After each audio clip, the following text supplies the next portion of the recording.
everybody, what's up? Welcome back to the garden. Sorry again that this one is a voiceover. I had originally recorded it while I was out in the garden doing it, but I'm still getting the hang of this new microphone, and all the sound got washed out by the sound of fire truck. I'm planting my sunflowers and my tomatoes, and the reason I wanted to make this video, I was gonna originally do a planting video for every single thing, but I quickly realized that that was very difficult because I'm just one person. I am going to be planting my cut flower sunflowers next to my tomato plants. I'm just tilling up a big long strip here in the back of my yard. The reason it's in the back of my yard is just because for ease of maintenance, I guess. The spot is kind of shady. It's more shady than I would like for tomatoes, but it is what it is. But anyway, these sunflowers are cut flower sunflowers, which means they are pollenless. That means they're not going to produce any seeds. They still have nectar for the bees if you're worried about the bees.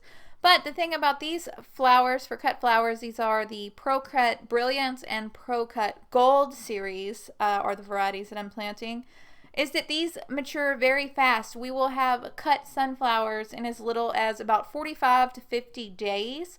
So what I'm counting on is for these sunflowers to grow and to mature before it's time for our tomato plants to start growing up the stakes that I'm going to put up. I haven't put it up yet. Really, more than anything, this is just an attempt for me to cram as much growing space as possible, as many plants as possible.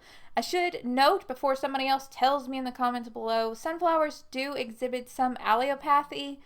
If you're not familiar with that, all that means is they can secrete a chemical that keeps other things nearby from growing as well as they should, kind of like black walnut trees do or like daffodils do.